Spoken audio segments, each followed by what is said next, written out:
You are now entering Maximum Driftcast, the only drifting podcast hosted by a Spanish soccer mom, a 30-year-old silver-haired fox going on 60, and finally, a 200-pound bowl of spaghetti with chimichanga arms. The champions, we are the champions.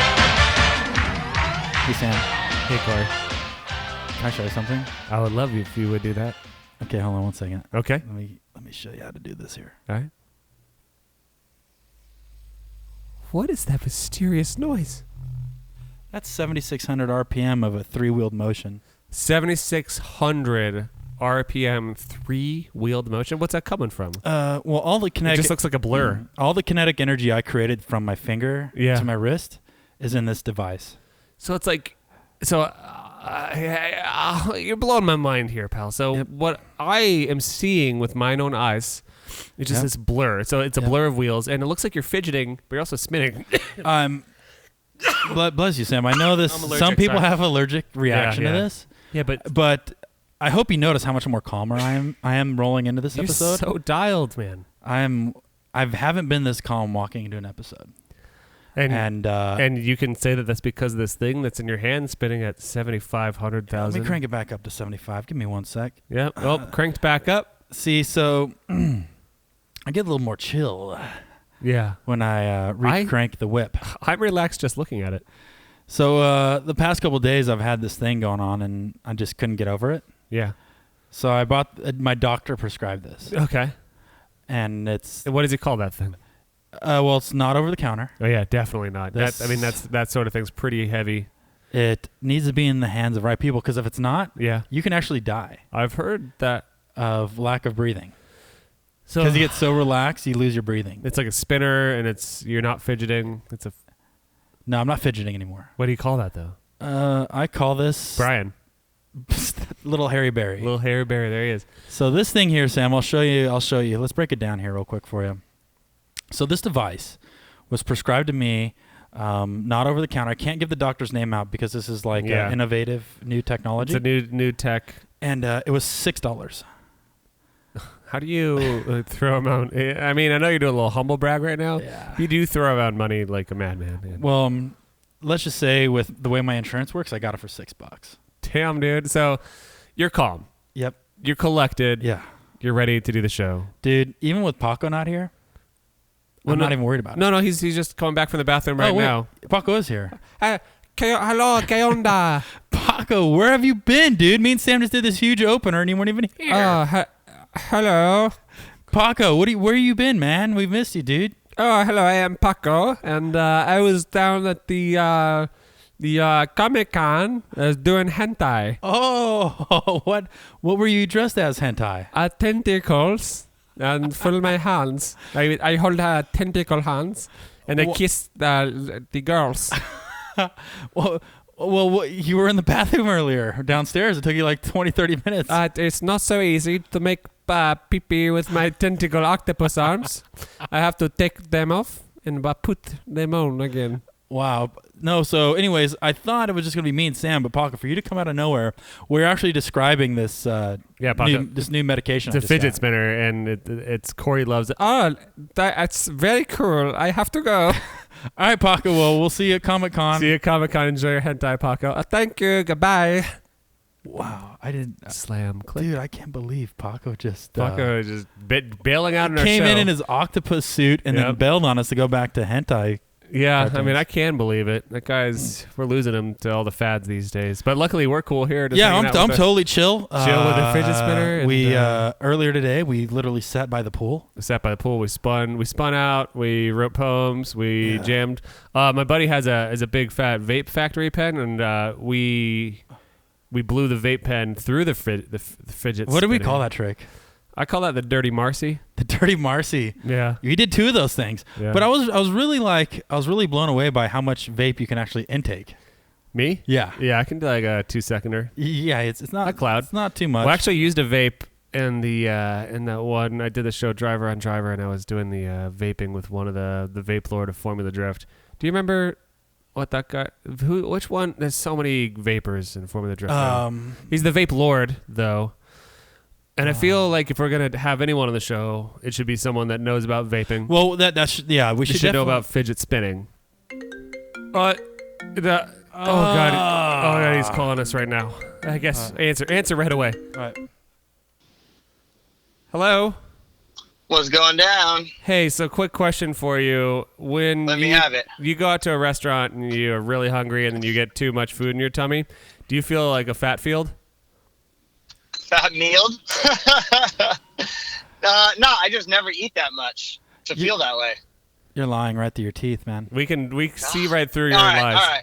Yep. It happens like once in every 10 meals I will feel like absolute crap, but 9 out of 10 I feel solid. Damn, dude. Well, thanks a lot for the info. Great to have you on the show. We will talk to you after New Jersey. That is all. See you, jerks. Yeah. All right. So no, for real though, we're doing. Our podcast got placed on the list of Top 200 podcasts on iTunes in the hobbies section. We're 186. Not a big deal. But we looked at all this. We looked at all the shows that are ahead of us, and there's a Pokemon Go show. There's a knitting show, and there's also a show about fidget spinning. About fidget spinners. So Corey bought one. We're trying to learn some tricks, and we figured. Are there specific tricks in the fidget spinning? It's not just like spin and that's the deal. Dude, There's like full blown tricks. We assumed that you were the expert. Yeah, that's why we had you call in today. Why am I the expert? Is this some kind of hipster joke?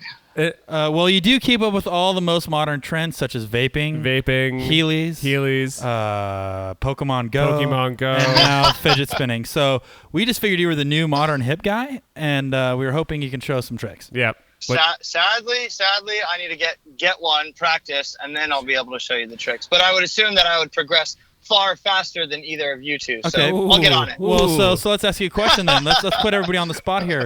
If you could create one fidget spinner trick, what would you name it? Yep. The fat mealed. The fat mealed. Okay. What about you, Sam? My fidget spinner trick is called mine's the dirty dingus. I was gonna say that mine was Matt Field's sexy secret, but okay. Yeah. And that's when you stick it up your butt. That's not a fidget spinner trick. I'll tell you that. That's not a fidget spinner trick. Spoiler alert. We're gonna get that on Wrecked. All right, so before we get down to drifting, Matt Field, what is your sexiest secret?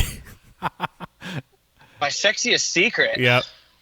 I don't know if I have very many secrets, let alone sexy secrets. All right. I mean, I'm pretty open, but maybe my sexiest secret is that I enjoy processed cheese way too much. Hell yeah, I think that's pretty sexy. It's like Kraft Singles or what?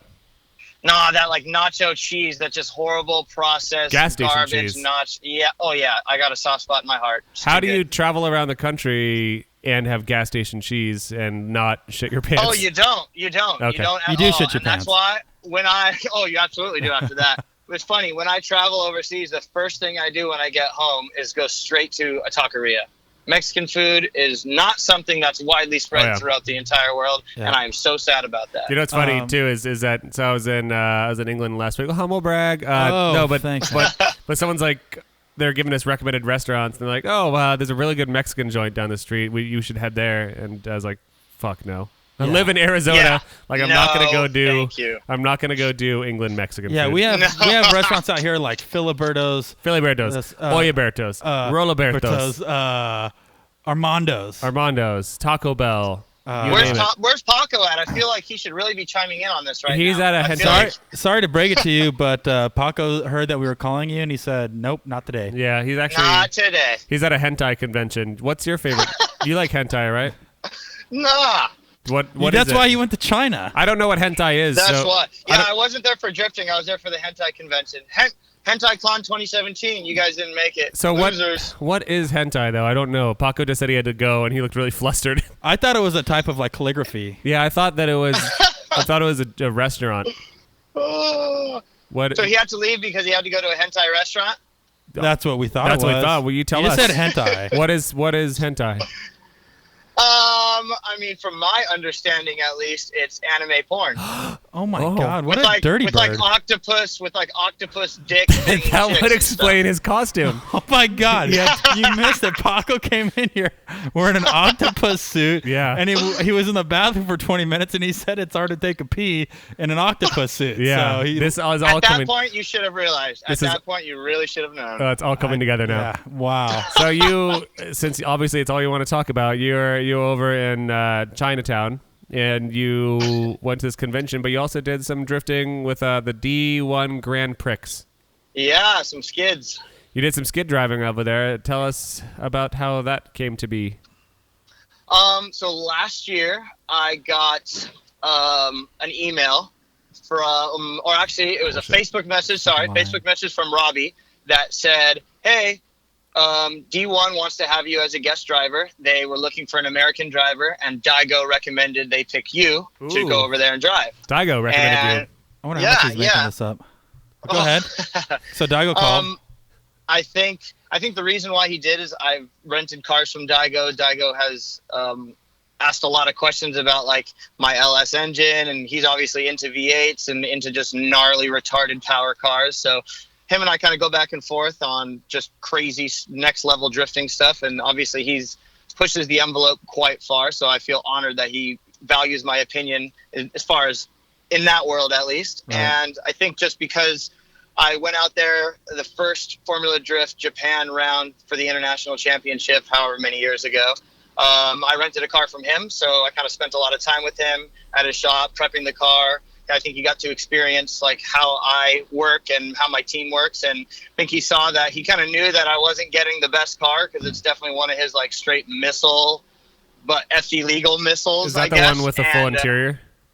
Yeah, power windows, chaser, super heavy, like 500 wheel 2J. Like it got the job done for what I needed, but I think he kind of felt bad that I shitbox and was just like, he saw how I carried myself and how I was still positive, and we made the car as best as we could, and we did as well as we could, and we didn't complain and bitch and blame it on Daigo. So I think that he was like, yeah, Matt's the guy. He can come out here and hold it down, and I got chosen. So it was super cool. Didn't really know what to expect. Have never done D1 stuff before, and the extent of my D1 knowledge, I'm sure like a lot of us, is just the option videos and confused judging calls, crazy high qualifying scores. And I was just like, whatever, read the rule book 10 times, still didn't make much sense, and went out there and tried to do our best. D1, you have the iRobot judge. How does that work? We've had people on the show try to tell us, but what's your experience with the robot judge? Right, and I'll be the first to say I am no expert on exactly what that robot judge is looking for, but at the last round in Beijing, I think we figured it out pretty well. Really what it's looking for is smoothness. Like that is number one, I feel like. But something that's really interesting and cool and different from Formula Drift qualifying is that speed is very, very important. So, you know, in the U.S., we have guys who slow their cars down like crazy, put a bunch of air pressure in it, loosen the car up, and then drive around the track, hit all their points, hit all their marks, high degree of angle, but they're going really, really slow. If you pull that in D1, your score reflects it. Like, it knows that you're going much slower. And something that I find kind of cool is that entry speed is very important. And if you have a slow car, you're just not going to get a bunch of points in the first sector. You're just going to lose points consistently across the board. And the funny thing about initiation is if you have a fast car and you have a fast entry speed, you can get more than the total amount of points for that sector. So we'll say like initiation is sector 1, right? Yeah. And then there'll be like 4 or 5 sectors throughout the course. On sector 1, if it's out of 30, you can get like 31.27 if you had an insane entry speed and you snap to big angle. Bam, your score can go up. And it's cool because in Formula D, you can throw down the gnarliest initiation as fast as you possibly can, but it really doesn't matter. Almost not at all. The people in Atlanta that would come in, for example, Atlanta's a big entry track, right? The guys who are snapping 90 and the guys who are pulling handbrake while they're still straight basically got the same points if their run was similar. And that to me just it's kind of a bummer because the entry is one of the hardest parts of that track, and getting it right and carrying your speed is super important. But if you do a safe entry and nail the rest of the run, hey, you're doing just fine and you're going to qualify in the top 10 easily. So how does robot judge identify that better than a human judge? I don't know the actual like scientific way that it does, but I do know that I'll think through practice. And the cool thing is through practice, it'll also be spitting out your score. So at the end of each practice session, we get a WeChat update of all the scores through that practice session. So you can see everybody's scores. And I'll be like, man, that was a killer entry. I killed that. That was sick. And then I'll look at my score and be like, it wasn't that sick.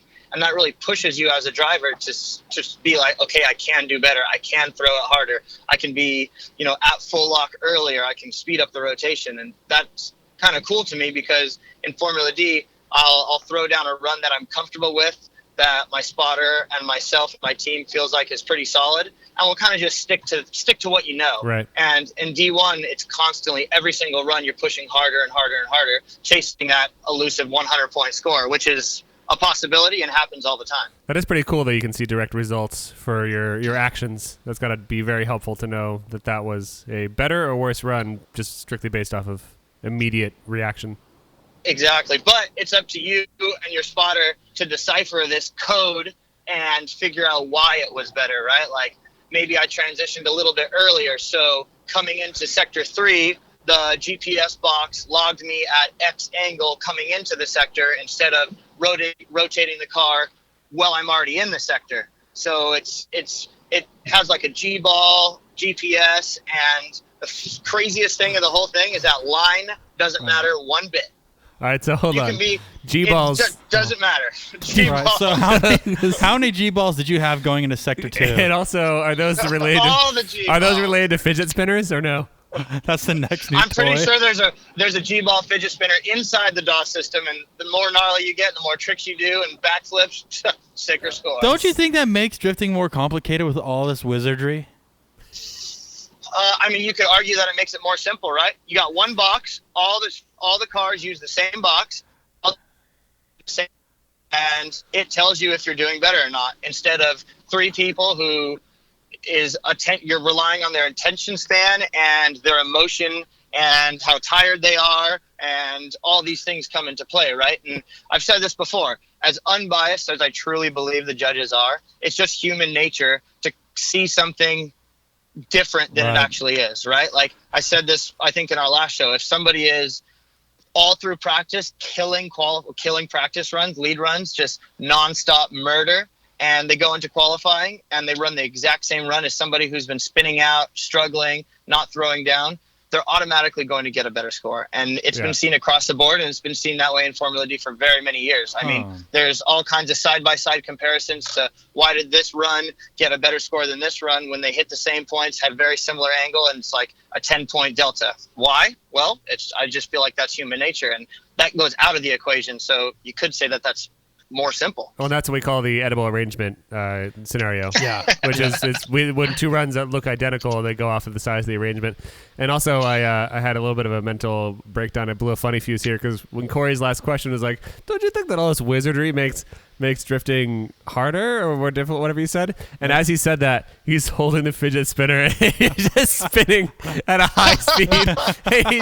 He's like, it's just Zone spinning out. so fast. Dude, no, this is giving me the energy and the juice. He is so juiced right This now. is my new G-ball. So He's got a G-ball in one hand, fidget spinner in the other. Yep. So No, but it's like, didn't they? FT tried a drift box. did they? Yes, I swear they did. I have no idea about that. I think that was way, Sam, can way you before my Google time. while you're on your phone, Sam? Go to the YouTubes or the Googles and type in Formula D drift box. Okay. See if something comes up, because I'm pretty positive. Because what year did you get in drifting, Matt? 2009, 2010, I think. Check 2006, 7, or 8. It was probably Yeah, right it was before. definitely earlier. It's probably right before when the fat field got into drifting. Hold on. I think that box too was fairly different. Like I don't know much about it, but the D1 box has definitely been like progressed throughout the years. But Right. I feel like it has been the same for maybe 4 or 5 years now. So Yeah, that's true. I mean, it might be similar. Siri. Well, you're the boss. Siri. Siri, Did Formula Drift ever have a drift robot box inside of the car that made the runs judged? Let's see. Come on, Siri. Okay, I found this on the web for what did Formula Formula Drift ever Oh. leave a robot box inside of the cockpit made Jesus, she has to repeat the whole Come on, question. Siri. All right, guys, continue. Anyways, I was going to say, yeah, technology may advance because you think in like 2007, that computer inside the car was probably as strong as like a Texas Instrument TI 89. Texture Yeah. instrument. A freaking Texas Instrument. Gen 1 Garmin GPS. Yeah, yeah. so that's kind of what they were working with. So I could see that. Yeah, do you know what, man? Like, it'd be cool to have some hard data. It definitely would. You know, if you think about all the other forms of motorsports still utilize it to this day for G-forces, lateral load, lap time, all that shit. It's like, why can't we implement that in some degree?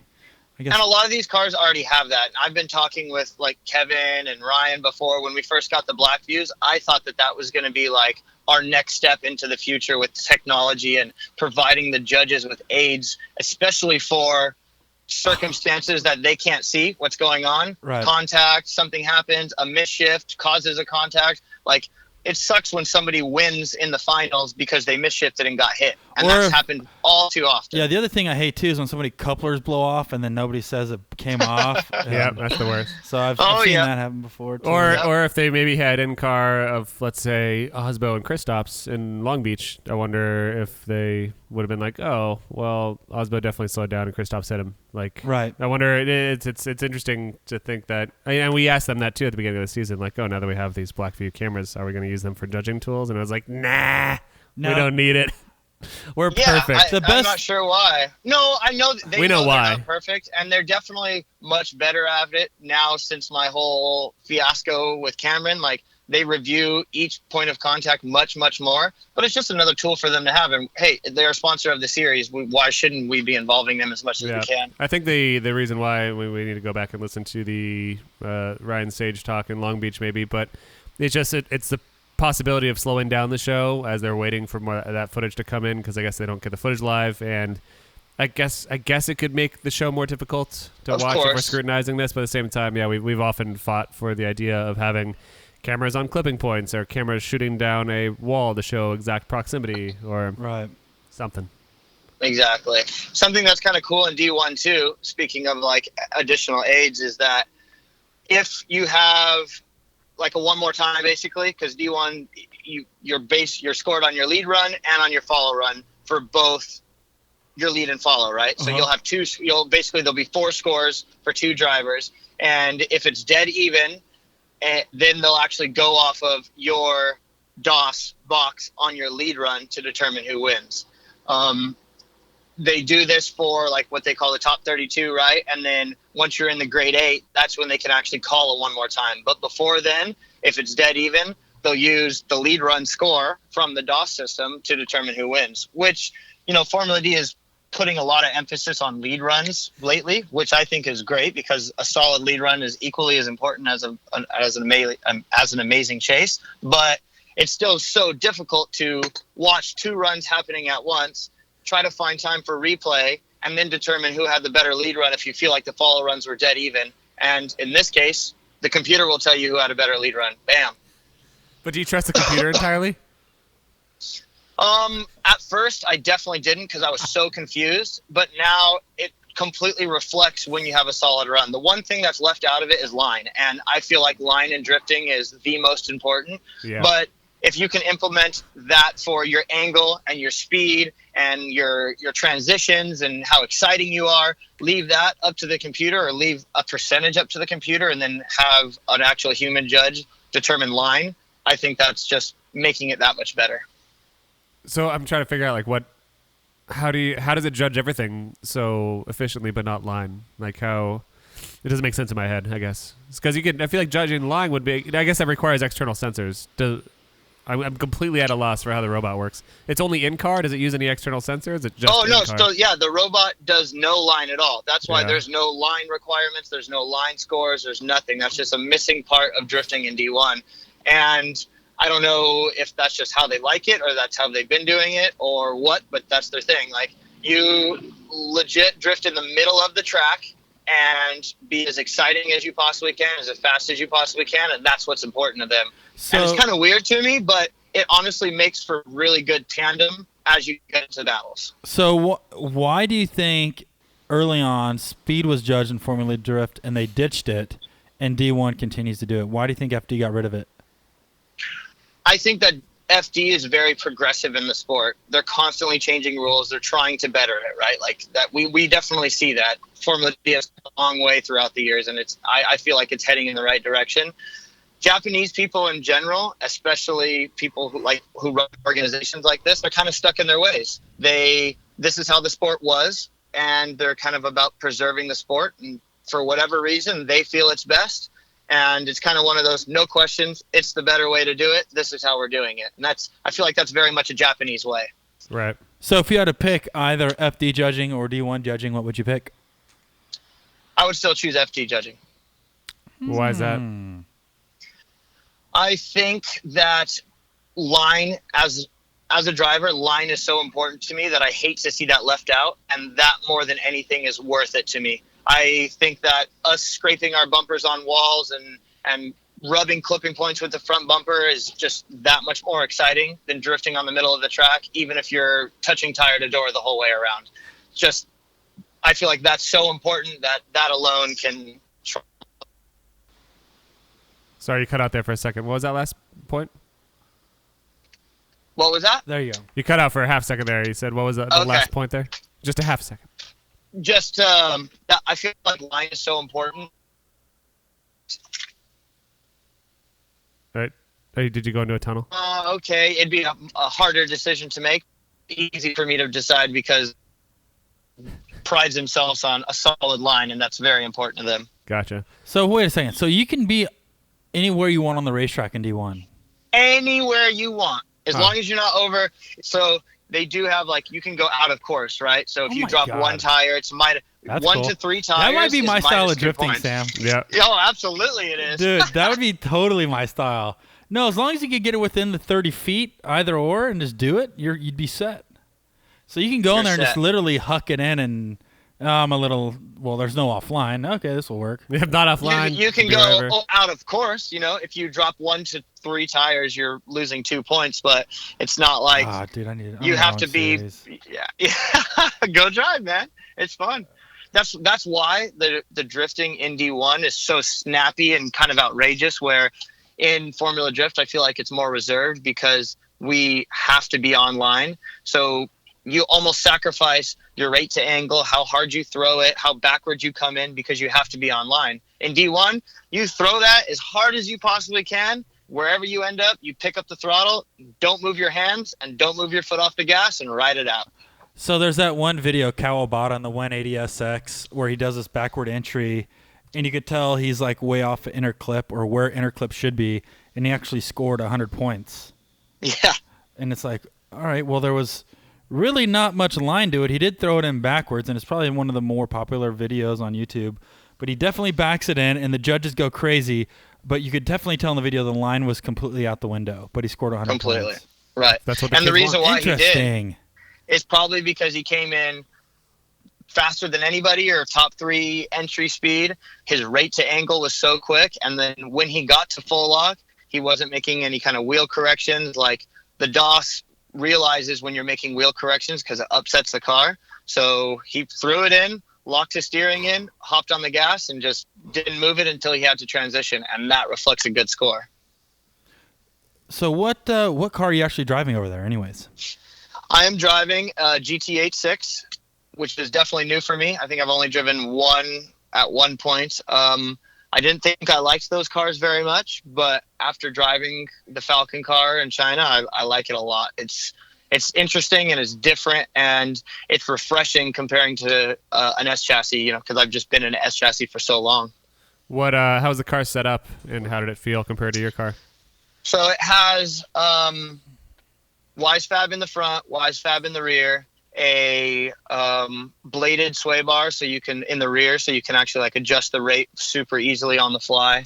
It has 295, 40, 615K plus Falcons, 235s in the front, logging it, and an LS7 makes like 530 wheel, GSR, trans, quick Winters quick change. So it's got rear mount radiator. It's got all the goodies, all the makings of a nice pro car, just a little bit down on power. Yeah. The one thing that really blew my mind, and I think a lot of S chassis drivers can relate to this, is that in an S chassis, when you start going fast and you start transitioning hard, you're always hand braking. Transition, hand brake. Right.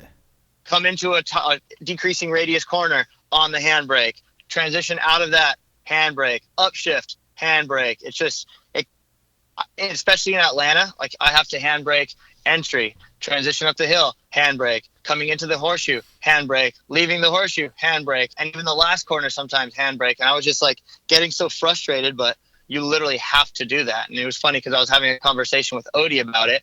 And then he's like, man, I didn't really even realize it. And now him and I kind of are going back and forth. He's like, watch, I'm not going to handbrake here. I'm not going to handbrake there. And it's like one of those things you have to. And then I hopped in the 8.6 and you don't have to. And it just blew my mind. And I was a little bit like a little jealous in the fact that if you're not handbraking, that means you can be way smoother and pick up the throttle that much earlier. And it was kind of mind opening. And why is that? I think that car has a lot of side bite in the chassis. It's on the same exact tire, similar tire pressures, similar sway bar rates. The chassis just has a lot of side bite. So whereas an S chassis, you flick and the rear end starts to step out and you have to settle the car to keep it from over rotating. That car has enough angle and enough side bite that you can slow the car down with angle and pick up the throttle instead of having to handbrake. I don't know why, but it does. Do you know what, out of this whole conversation, this 30-minute thing you just said that I missed half of because I was playing with my fidget spinner? But well, Corey, no, I'm just kidding. You don't give two shits about setting up your car. No, I just listen. I'm just kidding. I heard you the whole time. But one thing you did say was this car has WiseFab, and obviously you're the Part Shop Max superhero. You are the Part Shop Max dude. You literally have probably been the most successful Part Shop Max drifter in FD with getting podiums and things like that, which you obviously a brand you stand behind. But what I'm curious about is you've now driven on WiseFab. Right. And how the two systems compare or how different it was driving on it. So it's hard for me to compare WiseFab to Part Shop Max because I'm talking about two different chassis. Right. And I've really never driven like a badass WiseFab pro level car, right? Like I've driven on WiseFab, but I've never driven an S chassis with WiseFab with all kinds of horsepower, big tire, blah, blah, blah, blah, blah. So I can't really speak on the comparison there. But the FRS is a different chassis, right? Like it uses, with the WiseFab kit, it uses an S13 steering rack that's like mounted inside the cross member. The tie rod's like underneath the control arm. And I like that it has a lot of angle, but I still had all kinds of steering bind at full lock. And I think that I played around with a lot of different caster settings, put caster in, took caster out, top hat configuration, blah, blah, blah. Like my team and I went through it a lot. And no matter what, it still had lock. And this is with a very small tire set up at the correct ride height that they want with a brand new steering rack. And it still had a ton of steering bind, but only at full lock. But I will say that it wasn't a bad thing to have that in D1 because I would literally slam it to the lock stops and it would be locked and I would be okay with it because I was telling myself, don't move your hands anyways. So it wasn't necessarily a bad thing, but I could see that it would be difficult to drive with that in FD. Right. But I'm sure cars like Ryan Turek's car and Gucci's car, I'm sure that doesn't happen. But, mine had it and I wasn't too happy about it.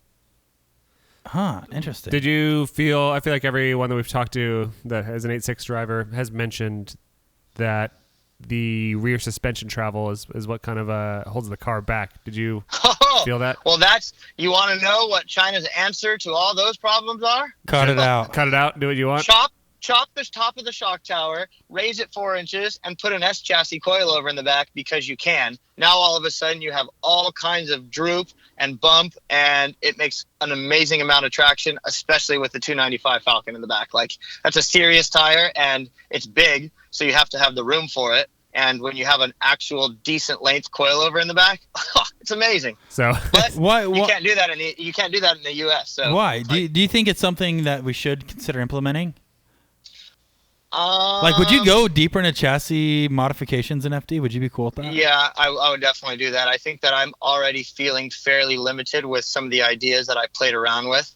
A perfect example is like my shop is now modifying cross members in a way that I've been doing for years, but now we're finally like pushing it and marketing it. And I'm saying that it's the solution to offset tie rod spacers, because as anybody who has ever had offset tie rod spacers knows, you bump into anything or you just drive normal, it's going to blow your rack up. It's going to rip it out. It's not the right way to do it. And it sucks to have to acquire these used grease ball, disgusting cross members. And then I spend a bunch of time cleaning them, prepping them, modifying them, mounting the rack in a way that people can actually remove the steering rack out of their car without lifting the motor up.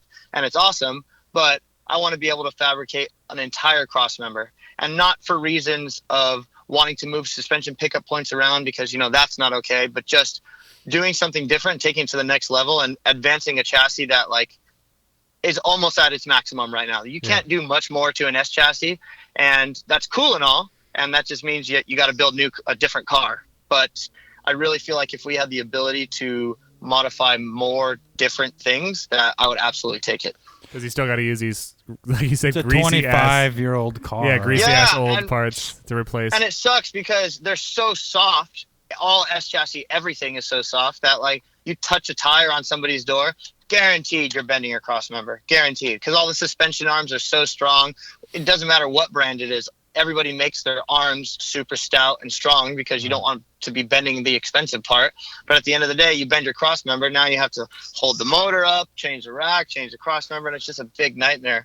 And I've been working with Kevin on it, wanting to do something different, because Part Shop Max is already in stamping out orders that have the ability to mount the rack in, you know, their location, WiseFab location, stock location, and keeps the suspension pickup points and the engine mounts exactly as OEM, but made out of a stronger material. But Formula D is not quite ready to let go of that, because they know it's going to be a dark hole that they go down. It's going to get wild.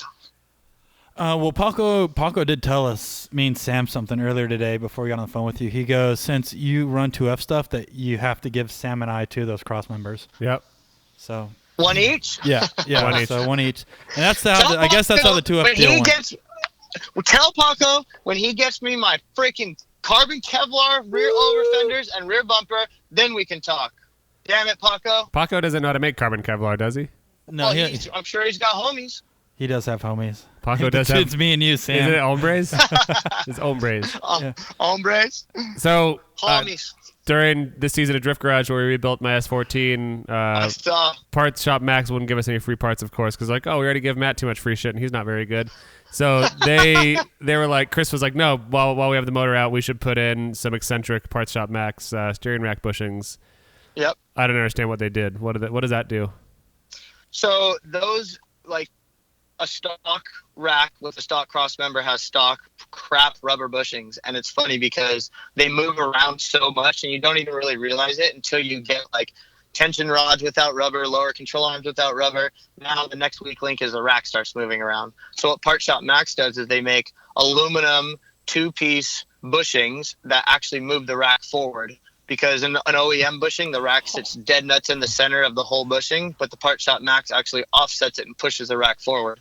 And as the farther forward you get the rack, the less over-centering tie rod to knuckle you have, so you can actually have more angle without having that death lock or the steering lock that kills you and sends you into the curve. Interesting. Yeah, we actually. Funny story is we were wrapping up the car to try to make it ready for the track in like the last episode. I was just what you're talking about. I had like an offset steering rack spacer thrown in there, Right. and then we couldn't find any tie rods to actually fit the car properly. Now that we had over fenders on it, or new front fenders that were wider with Extended lowers. So we had a bunch of new Voodoo stuff on there, and we couldn't find any parts that would fit it. We were going through all of Forsberg's old parts. So actually, on my car right now are Chris Forsberg's 2014 championship winning tie rods from a Z. Well, hopefully that's going to make things better for you, Sam. I mean, I am a champion. That's awesome. Emotionally, physically. It's not successfully. Sexually. Yeah, sexually. So how did you actually do in D1 this time around? We qualified second, which was huge for us. In the years past or last year, it was very difficult for me to even get into the top 8. And how D1 worked is that if you qualify in the top 8, you automatically go into top 16. If you qualify from 9 through 24, they pair you up and you basically do like a top 32 battle to get in to top 16. So out of those 24 drivers, 8 more move on, make up the top 16. So it's very beneficial to qualify in the top 8 because you go right to top 16. That's pretty cool. I did that. That's the same thing that FD's running this year. Nope. Yeah. If you get a buy, there's all the buy Well, that is true. Yeah, actually. I get your joke now, Corey. Sam, where are you at? I wish I had the Seinfeld bass. So we qualified second and went right into top 16. And it's funny because I'm driving in a Japanese series in China. And who do I wind up facing? A Formula D USA driver, Charles Ing. Right. That was your teammate, man. That was your teammate. Oh, God. My teammate. And, hold on. Honestly, hold on. What? I felt this. My teammate. Aren't you and Charles Ing still boys? We're all right. So when you went up against him, were you like, I'm going to fucking blow this dude out of the water? Or were you like, Charles, my dude, what's going on, man? Let's go have some fun. Nah. He, with him leaving FD, it put a damper on Mike Essa, who is a friend of mine, and I was supposed to transport his car. So I got the shit end of the stick as well. So, yeah. Do you know the deal behind that? Did he just want to quit or what? I don't know if I should. I do know the deal behind that. I think that maybe he should talk about that. I don't know. You can tell us a little bit, so we're not left in the dark. You can talk some shit if you need to. Yeah, I think it's all about money, right? And he just didn't have the money to continue on. I think he's saying this bullshit. He just couldn't do it. If you don't have money to go run, you don't have money to go run. Did you send him to the casino? Tell him to go to the casino. No, what he did do is he probably took his money and took it to China.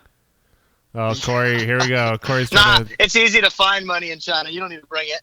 Well, no, but the thing was is you see him like, sorry guys, can't afford to go drifting, and then it's like next Instagram post, I'm in China testing my new 2JFRS, freaking monster build KW. That car is super sick, and I think that he actually found a team to build the car. And like when I was talking to him, he was super pumped because he's been driving in China for a long time and always had kind of a shit car. And he's pumped that he was able to partner with a team. And I think that the team built the car around his wishes, and it's a solid car, man. Yeah, Corey, he's doing well. Corey's still doesn't explain the story about how he ditched you guys, but I guess I'll figure that out later. It's all about money, and he didn't have any, and now I don't have any. Hey-o. Now I don't have his money. You've never had money, Matt. What are you talking about? Isn't that Matt's nickname, Money Matt? Make money, Matt. So you went up against Charles, and then and how did that end up? We lost. We got dusted, and I'll tell you why. Daigo is sponsored by Wan Lee, right? And these tires are just nuts. They are crazy. I've never seen anything like it. They're nuts. I did not expect them to be good. They make Achilles look like a normal tire. Yeah. Is there any tire rule in FD or ND1? What's the tire rule? No tire rule. Nothing. These dudes, it's so loose over there. You can adjust tire pressure between runs. You can spray the car down, change suspension dampening. Hell, you can probably even blow a motor and change it if you can change it in a timely enough manner. There's a 5-minute rule, but you can also spend 10 minutes like cooling the car off and changing tire pressure. Just hanging out. Yeah. How long? So, how did you cheat? What was your way?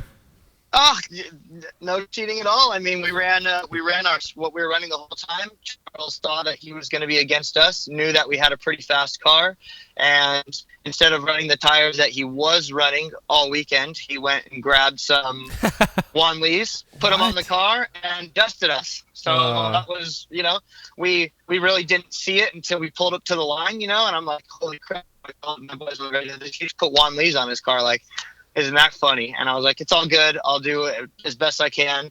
My lead run, he was able to hang with. He did a solid job. And on our follow, got dusted on the drag race and I was able to catch up a little bit, but was only able to get like a car and a half gap the entire run. And in D1, that's like miles. Yeah. I like how that's just cool, though. It's like, he's and then the announcer is Chinese Jared was like, oh, here comes, he found his cheater tires. All right, that's cool. Let's do this. And it's all good. Yeah.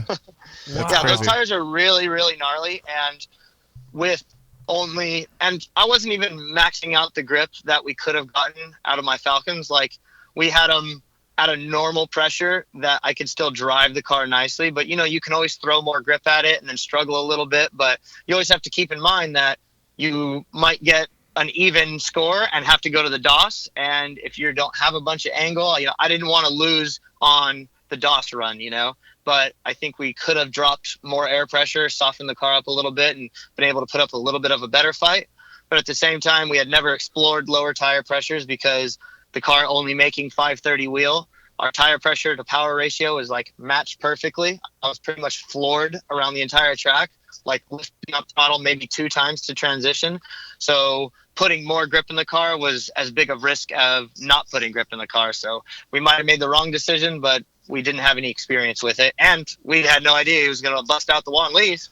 Now you know. So next time, what's your move to dial that in? Yeah, it's funny because I started noticing more and more that the D1 dudes, they run like 8 pounds of air at all times. Like, that's a completely normal air pressure. Like, that happens in FD, but only when you're trying to do full party 100% jam. And these guys are like running practice, qualifying, tandem battles at 8 pounds because a lot of the cars are really light and the tracks are flat. So you don't have to worry about debeating. We're not coming off banks, slamming the bottoming out suspension. Like, the cars are super soft. A lot of the cars have 4K rear springs, 8 pounds of air, and like R-Comp tires. Well, do they also Toyo full-on race tires on a drift car? Yeah, it's gnarly, man. It's gnarly, and you do whatever you want. Do they denote for the tires on the wheels? Do they make them stay on? No, that's the thing. You don't have to.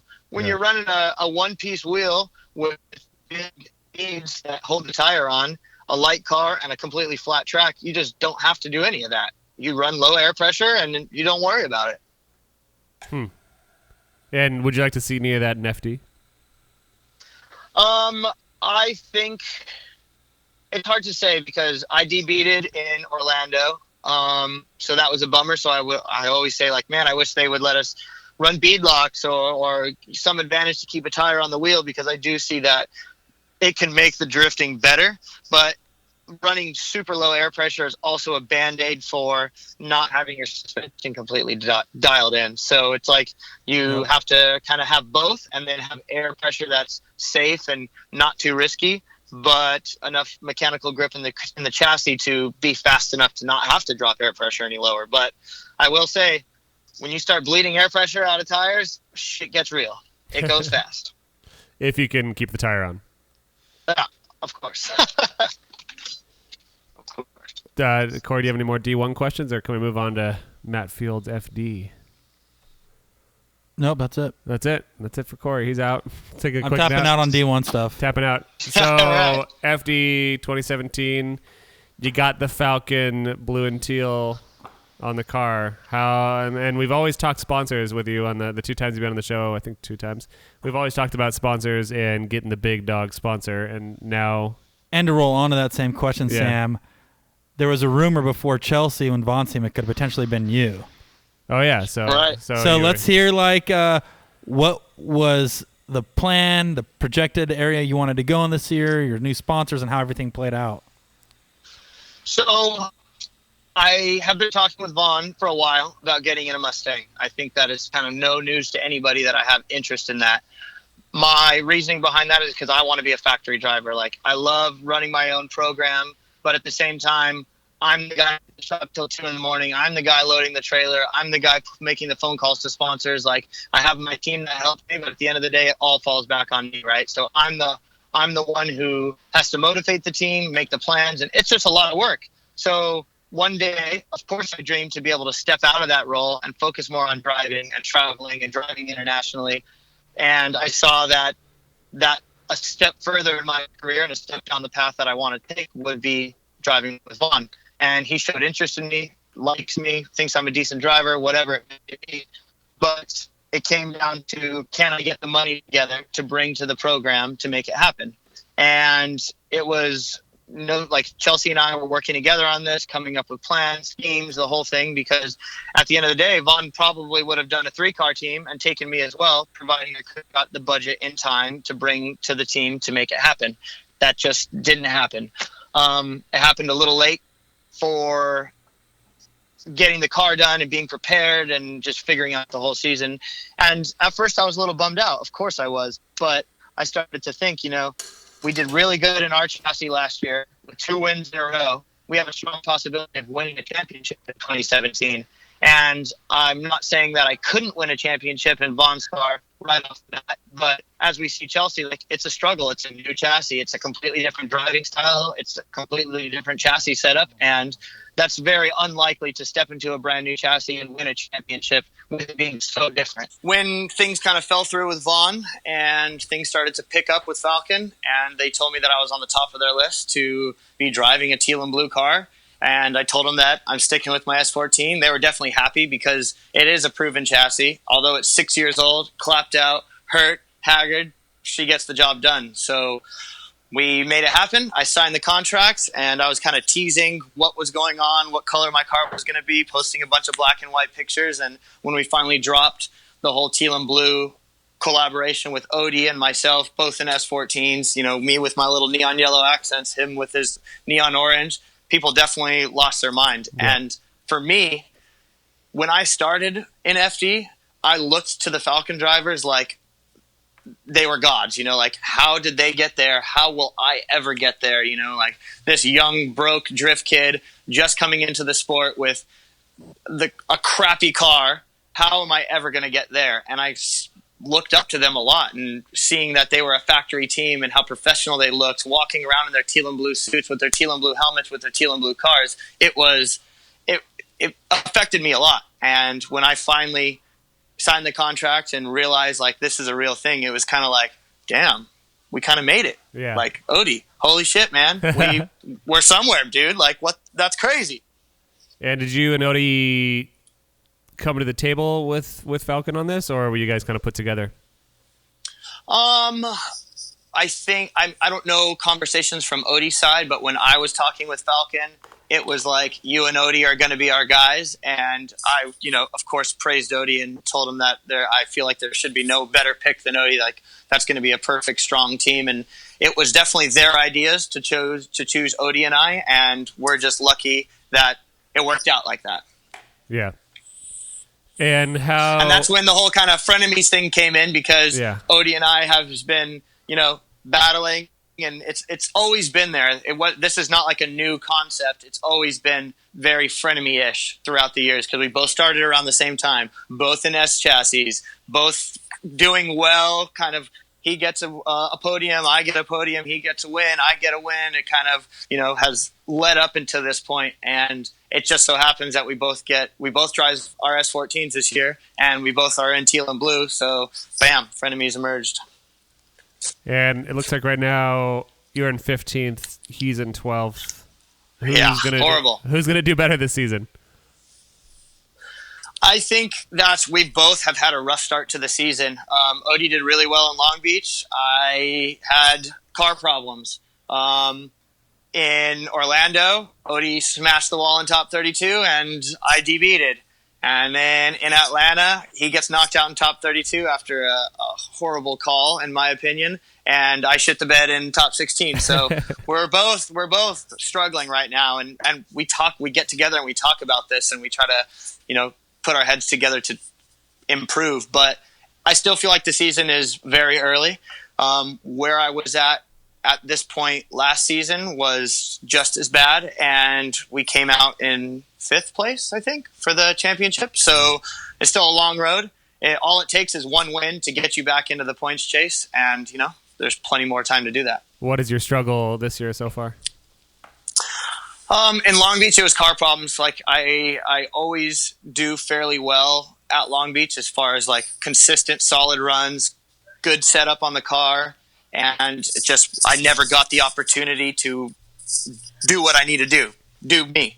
In Orlando, I felt like we had a top 3 car for sure, and with D beating, that is what it is. And in Atlanta, it was just purely 100% my mistake, driver error. I flashed the tires super hard at zone 2, and that was just it. So it's tough finding the balance because there's so many good drivers this year. Right. It's tough finding the balance between aggression and driving smart. And, last year I thought I had it all figured out. I was driving smart, not being a retard. And this year, I really haven't had the opportunity to drive full retard because I'm still driving reserved, and then something happens. Yeah. You gotta hold out until the grade 8 or top 4 to really start throwing down, and we just haven't had the opportunity to do that. So I have to reel myself in, but also try to qualify well and throw down. And that's what, as we've said before on the show, the form of the drift seems right now it's not like who throws down like the most awesome run. It's like who makes the tiniest mistake, and that's how things are judged. Yeah, but I think that the reason why it's come down to that is because the skill levels. All the drivers are so good, right? And the cars are so outrageous that if you leave anything on the table, you're going to get smoked or you're going to make a mistake, and that's why you do have to push so hard. But the cars are hard to drive now. The cars are not as easy to drive as they used to be because we're going so fast. We have so much angle, so much power to control all that. It's much more difficult for the driver. And how is your 2017 car different than 2016? All we did over the off season was build a new set of headers because my headers kept cracking last year. They were like 3 years old. So with that, we gained some torque, a little bit of horsepower, and we put an engine plate on the car because, again, going back to the whole cross-member thing, you touch anybody with an S chassis, your cross-member bends. Now you're trying to hold the engine up and change a cross-member in between battles, and it's just a nightmare. So we put an engine plate on the car, so now we can literally drop the cross-member out of the car just by disconnecting the suspension and unbolting the rack. So that was one of those things that, we did the engine plate to give ourselves clearance for the headers, so now I don't have to run any motor mounts, so there opens up a ton of room there, and now my car is much more easy to work on in an oh shit situation. And what else? We changed some spring rates, and I put on a new Part Shop Max just came out with this new super sick front sway bar that adjusts rate based off motion ratio versus arm length.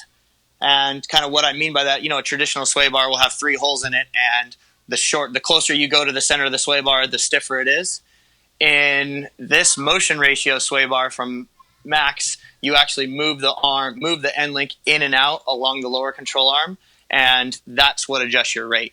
Because, if you have it all the way in, the control arms might only be moving a small amount on the inside of the arm, but if you move it out on the arm, it has that much more travel, and that much more travel correlates to having to fight the sway bar that much more. So that was a huge improvement because I was always maxed out on my front bar, wanting more, and now we were able to get more.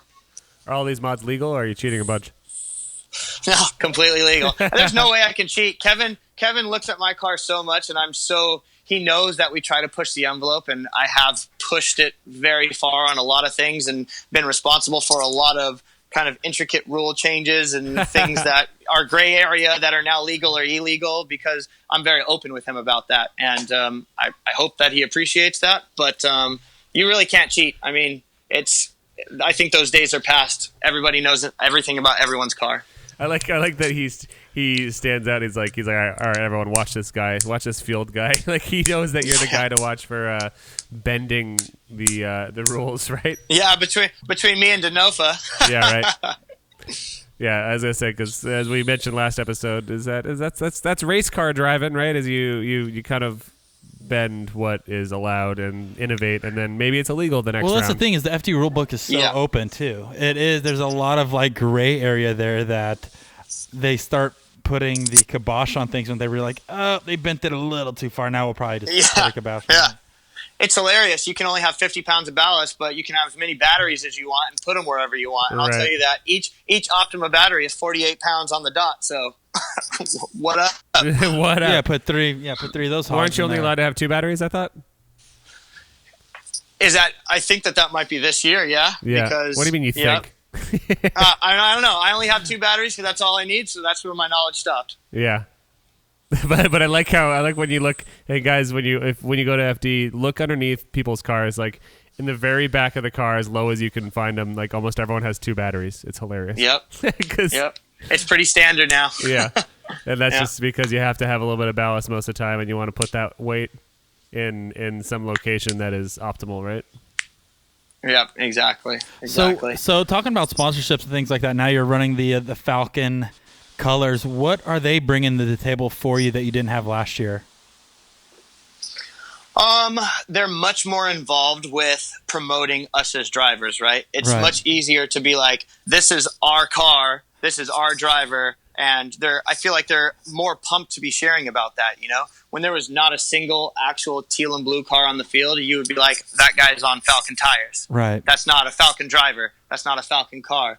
So with the increased sponsorship and signage on the car and being that much more involved in the program, it just helps a ton. And it's funny because as soon as we got in the teal and blue, sponsors kind of seem to come find us now. Like a sponsor that I Right. would never think to hit up is now like, hey, I want in on you and Odie's car. And I it's definitely because we're rocking teal and blue, and it's iconic, you know? Right. You think of drifting, you think of Falken, you think of teal and blue. And now that teal and blue is back, and now that teal and blue is back with like two young drivers who are actually doing something and kind handsome. of came from the privateer. Oh, well, thank you. You're welcome. Kind of came from the privateer lifestyle that it, you know, I think that it's showing that people can do it. You know, those kids who are inspired to do professional drifting, like Odie and I are a testament to coming up through the ranks. And I think that sponsors see that and they appreciate a new face, and a new face who is, you know, bringing back something iconic. And the fact that I love that every form of motorsport has teal and blue Falken cars, so it's like it's identifiable across all boundaries. Exactly. It's awesome, and I just feel honored to be a part of it, really. So how soon are you going to get dropped from the team for your results this year? Oh, I know, right? I got to turn this shit around. Ace, believe me, it's always in the back of my mind.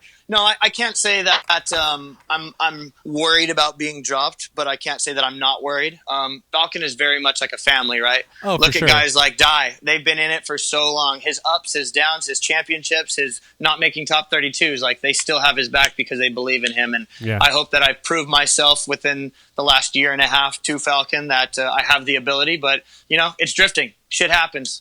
That's it is what it is. And I think that drifting shit happens, quote unquote, even more so than in a lot of motorsport. Yeah, because as we mentioned on the show here, it's like you show up, you practice you drive across the country, you have your car, you practice, you get dialed, you qualify high, and then your first battle, you're fucking tire DBs or whatever, and you're done. Yeah, you go home whatever. for the entire event just from this one little tiny thing. Yeah, It sucks. Look at Frederick in Atlanta. Whatever happened to his car, shut off, misfire, misshift, whatever it is.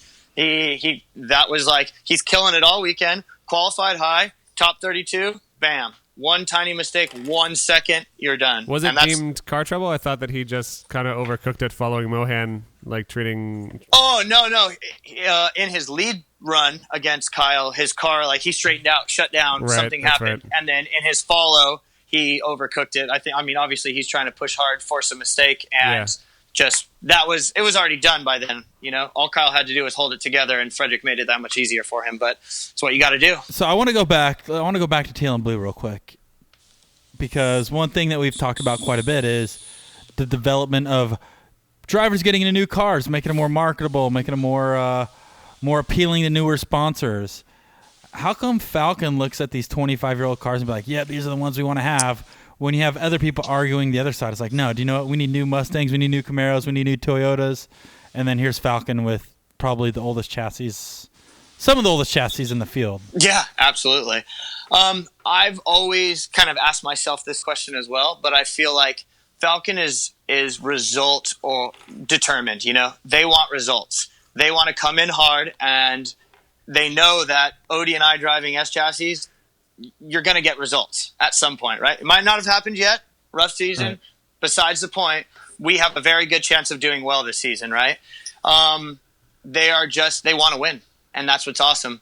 And I kind of wondered as well, like, why me? You know, like, I'm not the best at social media. I don't have the greatest following. I'm not doing all these crazy cool stuff like Ryan Turek and Chris Forsberg, but they believe in me as a driver, and they like me as a person. They see that I hold my program together well. I act professionally at the track, and I drive hard, and that's what they like. See, that's interesting because, you know, there's, as you know, the importance of marketing and social media, that this is almost what the sport thrives on. And there's very few people that are like, if I win, I win. But the thing is like these other dudes are going out there, new cars, millions of views on YouTube, and that's the sponsor appeal.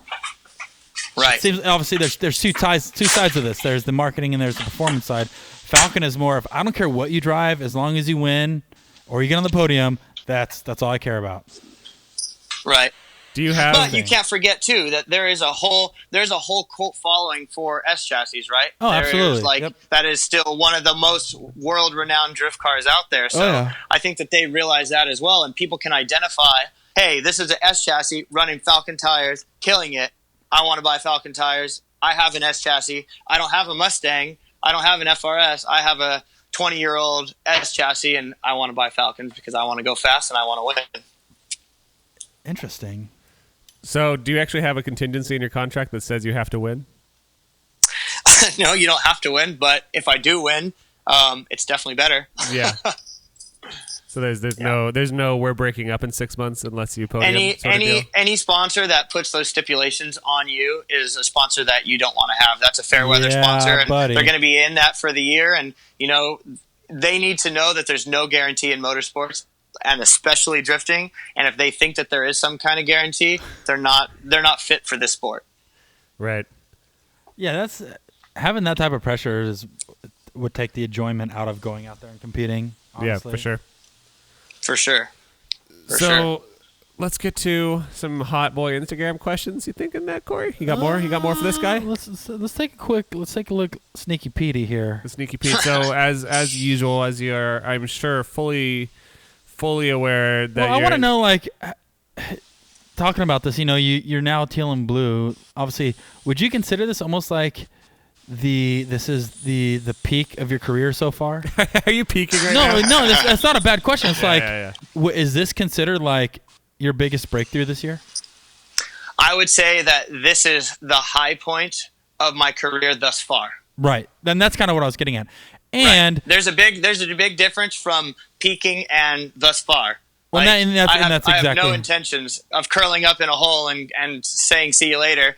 I had a Falcon sponsorship. We had a good run. This is a stepping stone, and I hope to grow this partnership with Falcon and do many other things outside of drifting with them. Well, that's exactly was my next question is, this is a high point for you in your career. Where's Matt Field going to be in 2, 3 years, 4 years from now? Is he still going to be competitively drifting? Is drifting still your passion, or is there other forms of motorsports you want to dabble in? Obviously the past 2, 3 years, Matt Field has definitely been on the map, ever since you and that infamous Daigo battle at Irwindale. your rate has gone up. You've became this character in the sport now that is give it all or don't show up at all. But where are you going to be in 4 or 5 years from now? Definitely behind the wheel. Will it be a drift car? I sure hope so, but that's not the only thing that I want to do. Drifting is absolutely my passion. I wake up every day thinking about it. I go to sleep. It's literally the number one thing on my mind at all points. So I still love it. I'm not burnt out yet. But in 4 years, maybe I'll care a little bit less about it because I'll be doing something else that's cool. What I really want to get into is trophy trucks, right? That to me is next level stuff, but it requires a budget much, much larger than a drifting budget. And that's really what I want to use drifting as a stepping stone, but not like a stepping stone that I just walk over and forget about. I hope that someday I could be a judge or be a technical manager or inspector or still be involved in Formula Drift in some way, because I will never forget that Formula Drift is why I'm here in my career. If I wasn't Formula Drift kind of validates you as a driver and introduces you to the outside world, and from there you meet race car drivers and they're like, oh yeah, I know what's up with drifting, I know you, and it surprises the hell out of me when I run into race car drivers that know who I am, because I still have that feeling that I'm just some little drift kid from the Bay Area. Yeah, Formula Drift keeps you cool. It keeps you up to date, right? They do have a strong, they keep you current, and I just want to continue drifting, but also expand my horizon, get into some rally, get into some side-by-side, Polaris stuff, get into off-road racing, just all the above. Keep driving. I've been saying it for a long time, drive everything and drive the world. And that's kind of the way I want to live my life. And then you can just use this as a springboard to do professional boogie boarding. You could do roller derby. roller derby. Roller derby, absolutely. Yep. Teal and blue skates, what? Yeah, there you go. The other question is, why is there only 28 drivers? I don't know. Have you felt? Well, in let me go in depth with the question. Have you felt an influx or a change in the sport that only caused it to have 28 drivers? I think that between the older guys not being able to compete and get those wins like they're used to, and the younger drivers struggling because the amount needed to be competitive continues to rise year after year, that's what's putting a damper on the number of drivers.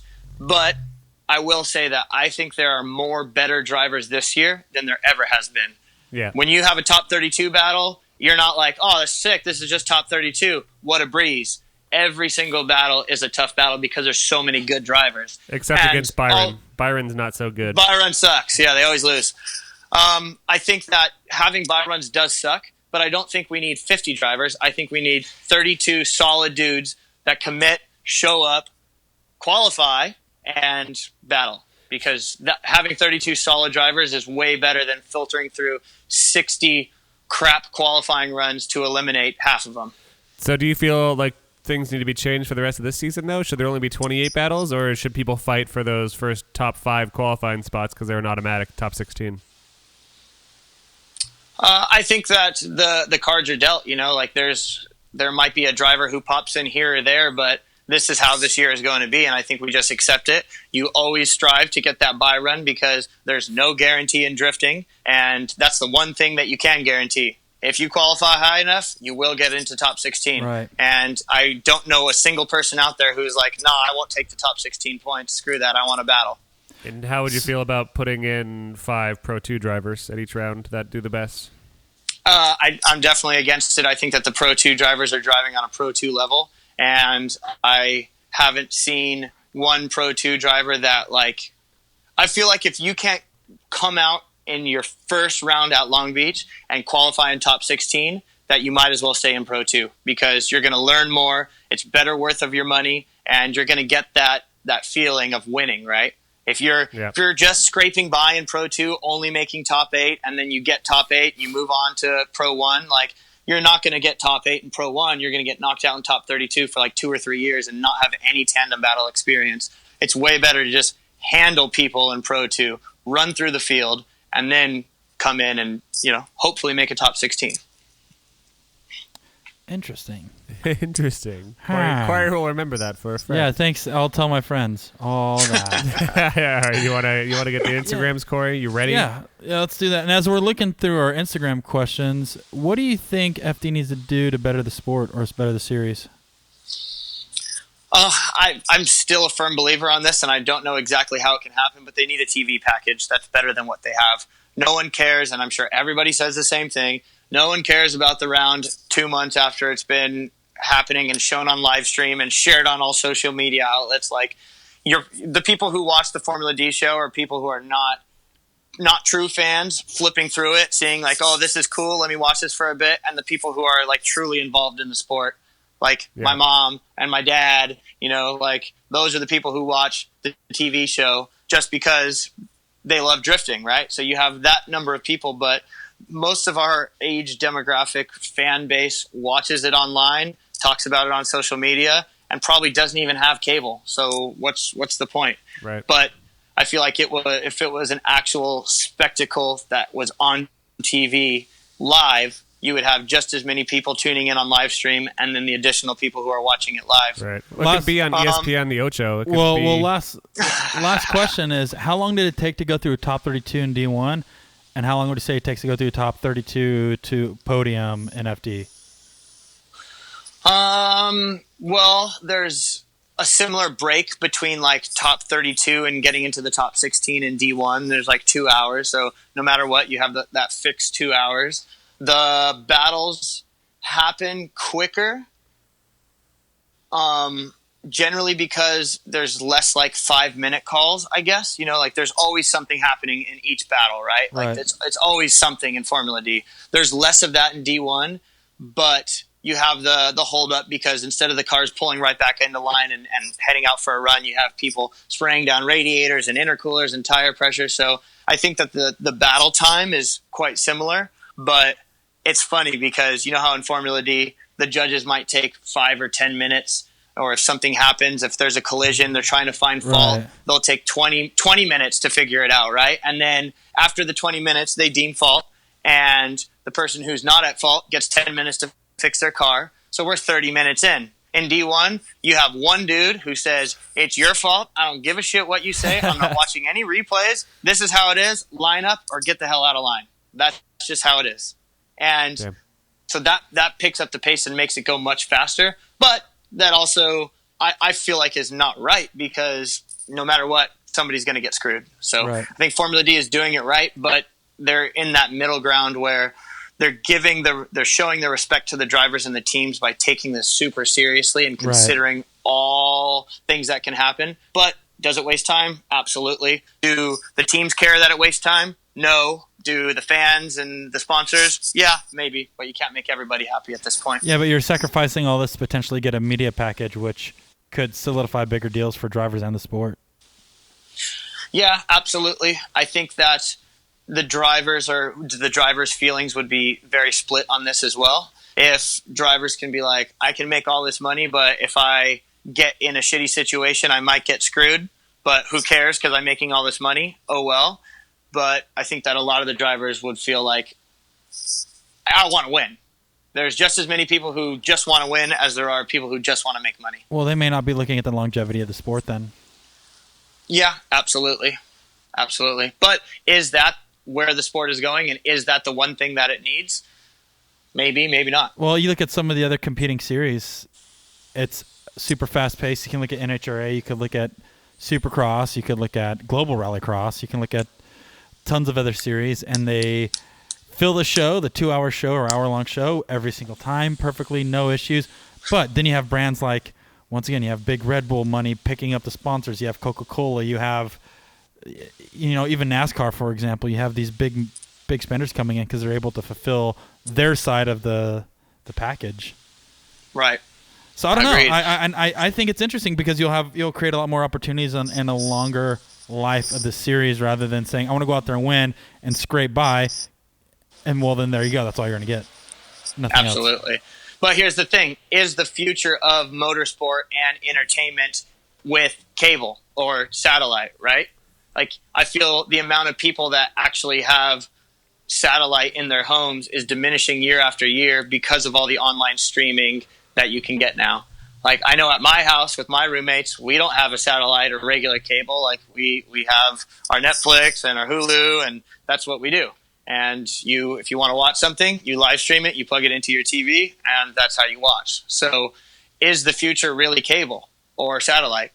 How many years until that's phased out and everything's online? Well, this is what they need to do then, it sounds Laser like. disc. They put it on VHS and No, send you it. do. Blu-ray! Yeah, you do- Blu-ray! No, you do a laser disc. And to the kids out there, Well, don't know what that is. That's like a DVD that's the size of a record. And you put it in, and it's... Well, this may be a Yo, little... D1 still does that. D1 literally makes DVDs of the D1 rounds, and sometimes don't even have live streams, and they sell DVDs. They're kicking it way old school. That's Oh, yeah. cool. But this may be some Yeah. little far-fetched. Then there's a lot of other cable networks and things going on to internet-based streaming. Why don't you just be focused on picking up a verified network to stream on where they do get the view count, where it's, not cable, but it's a solidified network where they promote and push. And Maybe there'll be like a Right. Netflix Live in the coming years. or that's what I'm months. saying is That'd be cool. there should be an Right. outlet where you can stream the stuff on a Does major network. that currently exist, though? Is there like a streaming network where you just turn it on and it plays as regular TV versus pick what you want? Maybe we just came up with $1 billion idea that we can run with. That so. sounds like it, Corey. You know what's funny, though, is that it was on Justin TV, which is now owned by Twitch. Right. So Twitch is literally how people do that. And can you imagine, like, Twitch now, though? Because Twitch back then was much smaller, but Right, Twitch right. now has 30,000 people watching It's someone play crazy. video games. So it's like, why... It's way more than 30,000 people playing video. Yeah, I mean, just say, no, that's one person, I'm saying. Oh, yeah, one person's One doing person, 30,000. yeah. So it's like, why can't we Yeah. do a live Form of the Drift on Twitch? Because I think that would be huge. They used to be on Justin That's TV. what I'm saying. I That's think what's so, crazy too. though, is that but we need to bring it back and do it again today. But on Justin TV, it wasn't. It was just similar to how the setup is now. Yeah. Right? Like you have a web address, you click the web address, it takes you to the stream. There's nothing else. It's not interactive. It's on stream. You want to watch this or not at all, right? Yeah. I mean, I don't know, I'm just thinking that maybe we need to bring it back. Well, the thing is, I think what TV channels do is they already bring the audience. Everybody's like, I want to watch Speed TV, or I'm going to watch NBC Sports all day, Or the Ocho. and then that's Right. what They the follow the cable network. Yeah, that's They what the follow the cable network. channel provides. Is they provide the viewership, saying, oh, or if you air it on our channel, we're already guaranteed 5 million viewers at any given time because somebody's sitting down watching TV, and that's what makes that valuable, package. But You've got a valuable package. thanks, Sam.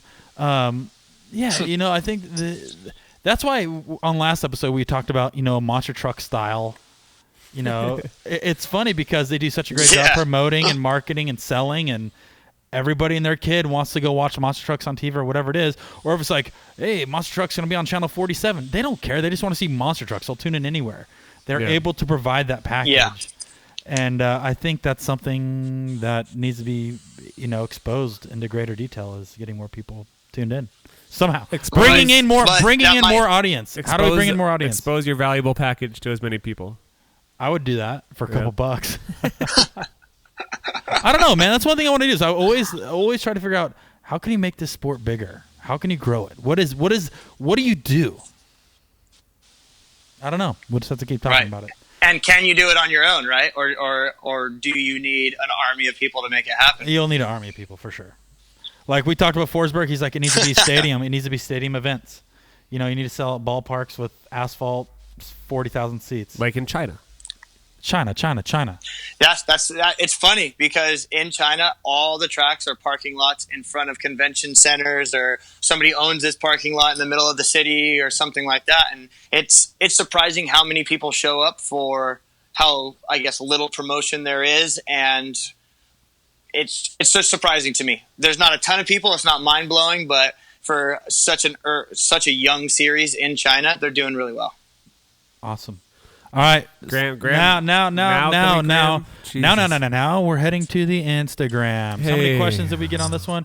We got only two people. Two That's people. incredible. One was Harry Berry, one was Drift Idiot. Yeah, sorry, dude. We had over 65 questions. Oh, I thought there was over 9,000 questions. Pretty good. All right. Yep. So Noodle Powers says, "What's the story behind 777?" Good question.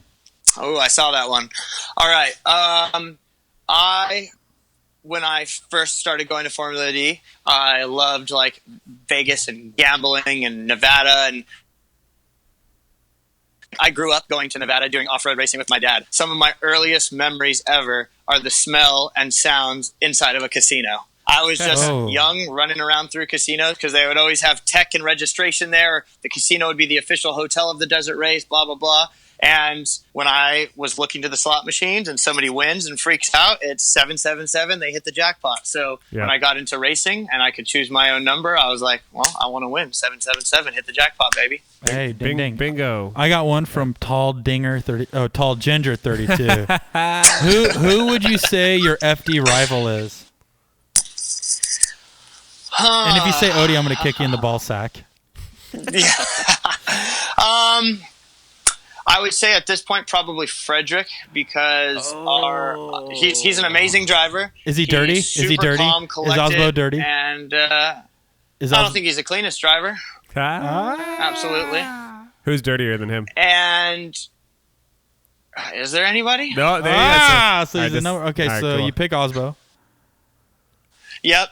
And I've only beat him once out of I don't know how many times. We've battled like 4 times, so that's like not very good odds in my favor. So I would consider him a rival. Dang. I appreciate that. Corey does, because he thought that it was going to be him, and he was been sweating bullets. He's like, oh, Yeah, God. what if he doesn't fucking say What if he says me? Yeah. Black Can Brandon says, do you drizzle ketchup all over your fries, or do you make a puddle of ketchup to dip them in? That's a great question. Great question. Absolutely Brandon. a puddle. Nice. Puddle. All right. Sam, are you a drizzler or a puddler? I do both Puddle, for sometimes. sure. 'Cause, well, Who drizzles? no, I mean I like the drizzle sometimes, but the problem is it gets all over your fingers. But I like to lick my Yeah. fingers. Yeah, and plus you got slowly. stinky fingers and you don't want to lick Yeah. those. Yeah, exactly. I'm always scratching Come on now. my hind quarters, and I don't always want to eat You that. don't want to nibble on those bad boys. Yeah. Let's see Catch here. up hindquarters. Yeah. All right. This question is from Finkel or Einhorn 44. Ooh. If you can choose any FD driver's car to drive, who would it be? Dirk Stratton. Wow. Really? Yep. Why the Corvette? Are you friends with Dirk? More now, like more and more every time we talk. I haven't talked to him very much, but I think he's a cool dude, good driver, and I really like his car. I think it's outrageous. It's different, and I want one. Nice. Deal. Do you have you seen Daigo's Corvette? 'Cause I feel like that car is crazy. Absolutely. It's funny. I had a conversation with Daigo last week. He's asking me about my engine and wants more power, and he's telling me about his engine and what setup he's got, and it's like to one, and he's like, can I put a supercharger on that, and how much boost can I run? And I'm like, Daigo, you're out of your mind. Like, you can't run that boost with 13.5 to 1 compression. He's like, well, what if I run methanol? I'm like, oh my God, Daigo. So I'm very jealous of his Corvette. Absolutely. Oh yeah, he's running a Mass Motorsports V8 as well. Yep. And I guess plug. when he bought the cars, he got like some engines with them. So it was like an LMP4, like whatever series that car raced, he got the engines that came with the car as well. So he was trying to use those engines so he didn't have to buy like everything brand new. And he was asking about it, and I was like, Daigo, if you want to run a supercharger setup similar to mine, like, you're just better off buying a whole engine. Get it from Mass, get it from CBM, work with Vortec, and do that. Like, don't try to just cobble some stuff together, because I'm pretty sure you're notorious for blowing engines up, Daigo, and I don't want to be the one to advise you to blow your engine up. So, fun fact, Daigo's been buying up everything, and I talked to Macquarie at Holly Ellis Fest, and, Tyler sold the Z and his rig, and Daigo bought everything. Really? Yeah. Yeah. Pretty wild. That dude's buying He's up preparing. He's preparing to come over, No, man. he really is. And that was the purpose behind it, is he's buying everything to come back to take over. In Corvette? I'd be cool. I'd be pumped on that. It's supposed to be the GTR, but we'll see at this point, I want to see him in the Corvette, because I think it'd be hilarious if he comes to America and kicks all of our asses in a American Corvette. car. Yeah, that'd be so awesome. Yeah. All right, here's one. I'm super into the Corvettes right now. You and Pat Gooden both, you guys should kiss. Anyways, Yeah, I got a question from you. This is from Swoopies. What's your favorite/least favorite thing about the Part Shop Max Limit Brake suspension? I'm currently running a similar setup to yours, and I'm curious if there's any quirks or tips about it. Thanks in advance. All right. My favorite thing about it is the vast range of adjustability. Compared to other suspension companies, you're kind of stuck in a box. Like, this is what we think is right. This is what we say is perfect. You can't adjust caster. You don't have very much camber adjustment, this, that, and the other. And what I really like about the limit brake stuff is that if I want to crank half degree more caster in because I feel like I need it, or I need a little bit less for this track or that track, I can do it right then and there, not having to unbolt stuff and turn heims and blah, blah, blah, blah, blah. And it's very adjustable for the driver as well as the track, as the tire size, for the spring rate, all that. So that's really what I like about their stuff. And it's beef, it's strong, it's affordable. One thing that I am already working on improving on, that we can get this into production sooner rather than later, is a secondary bump stop. So currently most knuckle setups, or like even if you're just using a stock extended front lower control arm, if you're turning right, the knuckle on the right side of the vehicle is what's going to be like stopping, right? Because you never want the rack to be the thing that's bottoming out. You really want the knuckle to hit the lower control arm. And on the other side, you have nothing stopping it. So there's always that little bit of flex because of our racks are 20 years old and cross members are super thin. So what I'm developing now is a secondary bump stop so that you can dial in both sides, tune it into how much angle, tune it into the track, but you can also tune the other side. So that's something that's going to be coming in the near future. We're still working on it, perfecting it, and figuring out the best way to do that. So I just wish that was figured out years ago, but it's up to me to do that. Good answer. So I don't know what any of that means. Can you start over? Take two. No. Okay, so Jerk705 says, what do you daily drive versus what do you wish you daily drove? Corvette, obviously, but...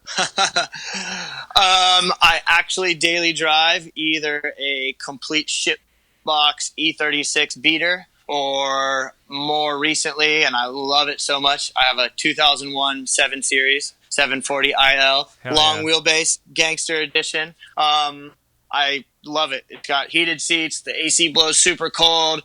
The interior is huge. It's super comfortable and quiet, and it's just automatic and great and cushy, and I love it. Yeah. I want one. It just definitely has a blown head gasket. I got to fill it up with water like every day and a half. She's a thirsty girl.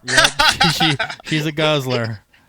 Thirsty motor there. This is from Just Malpica. Bunch of stupid shit in this photo, but I like the podcast. Is that a question? No, I think it's more of a statement. It's a statement. Bunch of stupid shit. Yeah. Did you see? We got the sneak Sick, peek. bro. Did you see? Sick, bro. We got the sneak peek of your hero card, and we posted it. So yeah, that's what the photo for this. That's perfect. I don't know how you got it exactly. Like, or how we got your photo. We know people in the government at my pool. Yeah, have access to this stuff. There's like cameras, and they watch you, man. Actually, Iron Dookie has one here. Is DMing dinger pics to companies the most effective way to gain sponsorships, or does that only work when you need some bumpers from Paco? Holy shit! DMing what? Dinger pics. What? Dinger photos. Dinger pics. Oh, it doesn't work on sponsors, but it sure as hell works on chicks. And Paco. And Paco. Yeah.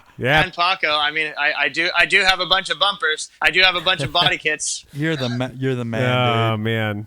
Let's see here. Do you? All right, here we go.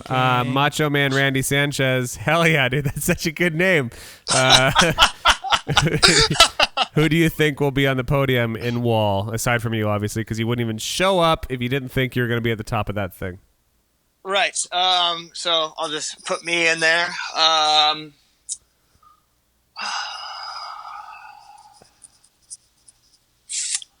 I think Vaughn, his car always works really well there. Yep. And maybe Dean, because Dean does really good at Wall. He just came off of second place in Atlanta. Dean his car Kearney, seems to be working not well. Yeah, Jimmy Dean Deans. Dean Right. Carne Asada. Dean Carne Asada. Yep. Yeah, he's done well.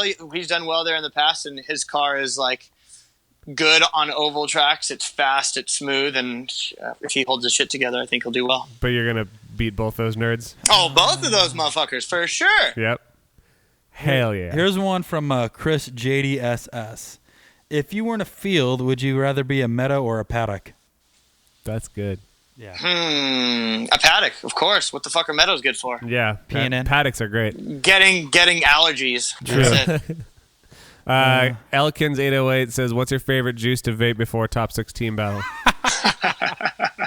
Dude, these guys are ripping it, dude. Oh, yeah, of course. They're your fans, so Yep. of course they are. They're on it. Vape Tasia Killer Custard, for sure. It's just too good. True. Wait, what I is do it? love it. I will. Killer mustard. Killer mustard. The custard. It's just like a vanilla custard deliciousness, and yeah, I do love it. So Hell fuck yeah. you. I do love it, so fuck you. Is that your vape sponsor? Is that the video you just made for them? Stasia. Yeah. I do love it, so Yeah, fuck you. they are my vape sponsor. Oh, that's awesome. Yeah, that's my headline. That's on the top of their website. What else we got on here? Okay, Macho Man, I'm sorry, I got to read another one. Are there any rules against running a crop top fire suit? If not, why have you not started that trend yet? These guys are. Well, it definitely wouldn't be me who started that trend. It would be Mr. Hosford himself. Not into the crop top. And just wear I don't know, pasties. Corey, are there rules? I'd wear fireproof pasties. And this is actually, here's what I'm asking for a friend. Where do you buy a man romper? Because right now they're like, not available. Do you have any? A man what? A romper? Romper? It's like a one piece. So you got like your shirt and shorts built into one. I don't know. I would assume that you could get it from like a wrestling store, Yeah, but right? those are all- Isn't that the same thing? I'm looking for a stylish one, like something that's like some distressed jeans, some distressed denim look, like not like Guess, a spandex. Guess makes them. I've seen them at Guess. Okay, cool. Thank you. Somebody, I'm trying to find it, but somebody says, when are you going to stop being a bitch and run a 2JZ? Oh God, so tired of 2Js. Jesus Christ. You prefer, obviously, the V8 over the 2J? Yeah, I do. I do. I've driven badass 2Js. I've driven, basic LSs, everything, and I just like LSs. It just makes sense for me. And if I liked a 2J more, I would have a 2J. So Boom. clearly, I don't like it more. Suck it, Dirk. No, not Dirk Stratton. That was Dirk Bentley from the internet. That was Dirk Bentley, Dirk Bentley 69. And your 2J. That's the guy who asked that. Jacob Grant 425. Matt, how hard do you think Corey is going to slam into the wall in Seattle? Did somebody ask that? Yeah. So That's my Here's the thing. dude. Corey actually has to possibly actually get to Seattle in order to that's slam into true. the wall. So a That's better true. question is, what is the likelihood of Corey actually getting his car done and driving at Seattle before he even gets a chance to smash into the wall? well, he's been looking Question at for Corey, go. He's been looking Question at his for Corey, transmission. go. Well, I was gonna try to take it to this place in NorCal called the Shit Cave, but they're all back. They're all packed up right now. The shit cave Yeah, is too super packed backed up. up. They're super We're backed up. close. They're busy making old 240 parts, so they Yeah. couldn't get me in time. And your car's a new 240, right? No. Mine's a 95. So Yeah. What year's your 240, Matt? 97, man. Yeah, God Ah. damn it! You got a brand new one. Corey now has got 95. It's a Brand new used 97. God, it's 20 years old this year. Jesus Christ. No, the McKibben says, name one person you wish was back in FD so you could kick his ass all over again. Matt Powers. Yeah, I respect that. Yeah, who would have thought that you were the Matt that was going to come out on top? I definitely liked him a lot better. Yeah, I'm sure you did. You probably made out behind the fucking bleachers all the time. No, He wish he did. no, That's why Sam got into drifting, is because of Matt Powers. Should we tell that story again? kissing girls. I saw Matt Powers in a Speed Hunters article. No, I saw him in a Speedo. in a Speedo on a Speed Hunters article. Larry Chen took the photo, and it was green. Lindbergh did it, you Oh, jerk. Lindbergh, god damn it. Of course it was Lindbergh. Yeah, that's Sam's story. I could tell you guys Sam's story why Sam got into drifting. My name is Corey. I look at my transmission on the ground. It's not my car yet. It's still on the ground? Didn't you No. get that from Forsberg like 3 months ago? I got it when before Sam even started filming Drift Garage. Yeah, Oh my god. he's still thinking about putting it in. I need your help to pick a throwout bearing. I got you, bro. Dude, that's Any all day, I hit need. me up. That's all I I'll send need. you the part numbers from summit.com right now. Dude, I need the shaft for the transmission, and I need the throwout bearing. Yeah, can you? Those are the only things I need, and I can push it right on in. Oh, Jesus. I swear to God, that's the only thing that's killing me right now. Sure. Yeah, because I've been calling around, everybody's like, oh, what do you need? And I'm like, this is what I need, and everybody just give me their own on. Because they don't want me to come back because they're worried. That's what the problem is. Nobody wants me to come back because they're worried. Yeah, people are holding you back. They're scared, dude. That's why I'm not getting the infos that I need. Yeah. No one wants you back, Corey, for that reason. Let's end with this good question. You got here. one? No, the one that you were just going to end with Vandemore. This is a good question. Vandemore Muichi Sports says, what's the best advice you can give someone coming up in the Formula Drift ranks? Yeah, I saw that one. I'm glad you asked. Glad you asked. I think the most important thing is to really stay focused, and like, if you're not going to take it seriously, just don't do it at all, because it's a big, huge waste of money if you're going to play around and not make it your life. You have to 100% be ready to commit everything to the sport if you're actually going to make it. Because in my opinion, if you're just going to go out there for fun to see how you do, you're just going to be wasting your money, and you're better off doing these demo rounds and building a sick car and jamming out with your boys, because that's way more fun than spending every waking hour in the shop, every dime you have, traveling, no sleep, no life, no nothing but drifting. It's hard, and it's a huge sacrifice. Oh, it's terrible. So unless you're ready to make that sacrifice, just have fun and enjoy drifting. Yep, drifting's the worst. Like, don't do it, kids. Just kidding. It's the best. But It's the best. Just don't be a pro, because the pros hate their lives. Yeah. Listen to Matt. He's real down. Actually, there's one more I wanted to do. Taylor Smash says, let's wrap it out here. Would you hit a Paco flavored vape? What was that? Would you hit a Paco flavored vape? Oh, absolutely not. Oh my God. What do you think it would taste like? Yeah, horchata? No, he seems more like a sweat flavor, like a sweaty pastor, right? Like when the Ooh. pastor sweats. Yeah. Like if pastor He's a sweaty meets piece of sweat meat. and then landed on his armpit and then fell off into your dish, that's what it would taste like. Wow. Yeah, I wouldn't hit that either. Now that you said No, that. no, not at all. Wow. Well, now we know how you really feel about that guy. I'm glad he wasn't here to hear glad his that. sponsors I not love you, here. Paco. I'm glad he's just at his hentai Well, convention. we're gonna tell him that you're running BN Sport this year, and then Yeah. you're done, so. Run a BN Sport Tentacle Kit. Yo, look at all the people swapping over. Was he bummed out? I'm sure No, he he's was. not bummed out. He's like, I still got He's like, Gucci, I fuck got up, Dye, I got fuck up. Field, I got Odie, I got everybody. Never heard of BN Sports. He's like more BM Sports. Yeah, bowel movements. BM Sports. Yeah. That's Get out of here. Yeah, that's what he said, dude. Get out of here when you talk to me, kid. Well, on that note, I guess that's. Let's thank Matt for something. Thanks, Matt, for making sandals with socks cool again. All day, yo. Yep. What else? I wanna thank you. I want to thank you for. I want to thank Always you. commenting snide, rude comments on your pictures that truly piss you off because you just you put. I'll say one thing to Corey and he'll like post 3 things, hella butthurt, and then text me like, "Man, why you got to do Dude, that why on you gotta- Instagram, bro?" Right. I know this guy. It's like at the end of the day, I just remember who's saying it. It's like it's coming from this dude that's 5'6", $120. I can't get offended by 150, this. 150, Oh, 150. so you've been getting some gains. Your Instagram has now turned into a Vaughn style Instagram where it's all CrossFit and food. So Who do you think? so I think I probably unfollowed him. That's why I'm not saying you that. unfollowed me? I don't know. Maybe.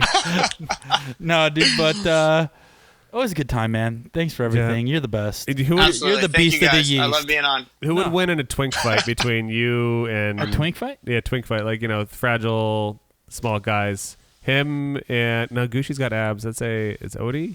Odie's not terribly small. He's a small guy. Who would win in a slap off between you and Odie? No closed fists, of course. Who's another small guy? Me for sure. Well, Alec Conadale's another small guy. Hey, he's ripped though. Dude, he's a little ripper. Oh, that's Yeah. right, Matt. I do follow Matt still because I just saw him asleep on an airplane. He looks like He looks like he's a mummy. you look like you have jaundice in this photo. he looks like he's waiting in an emergency room, like get his jaundice checked Yo, out. I was straight dead. We went out, got wild, drank way too much, and then got directly on the airplane. And That's I the was worst. That's dead. disgusting, dude. It How long was great. that flight? Partying in Asia. 12 hours. Partying in Asia is next level. It's crazy. It's super Yeah. I would get sick sitting on an airplane for 12 hours. Yeah, I would want to die. Really? I hate Dude, airplanes. I've had to find out how to sleep on an airplane. Like I have to get in a certain position, sit a certain way, and then I Yeah. can fall asleep. I figured mine I out. Mine is It's- super slouched down. I slouch as much as I can. I cross my arms and then Cross your legs. cross my legs. Because and your berries. I Yeah. tuck it all back, and then I sit on top. So it's So like you're sitting on it. it's like a pressure thing for Keep it warm. It's really Yeah. nice. It's It's really a- nice. It's called It's the a warm incubator. and soothing pressure. Incubator. Yep, The that's right. I can't do planes for more than 4 hours, so That's why he's not going to form. That's why he didn't go to Orlando. yep, that's why why he I'm not didn't do going Atlanta. to because I just want to be on a Too plane. far. Too far. It's too far. China's way too far. I would not go to China, especially the food's not very good there. That's not true. I like dogs. Ah. Bow wow, bear. Yeah, and I have 5 different trips to China this year. It's Humble brag. grueling How for do you- sure. Yeah, how do you? We'll talk about that on season 47 of Driftcast, but Yep. yeah, just remember that. Well, you enjoy the rest of your time before forming the Drift New Jersey, and I'll see you out there in a few days. And Corey will Yep. See you guys there. Oh, you won't see Corey there. He doesn't like drifting. No, I'll be there later. I'll call you later when I need Throw out bearing advice. info. He doesn't even remember what he needs. Yep, How can I help you if you can't help yourself, Corey? that's true. Well, I'll just drive out to San Bernardino, wherever you're Bernie at, Sandorino. and hang out. But All right, Matthew. Thank you, Awesome, Matthew. guys. Thank you. Peace. Later. I did at least the first half of that phone call. I thought we were talking to Matt Powers, and then when I figured it out, I was super bummed. Corey? what's that?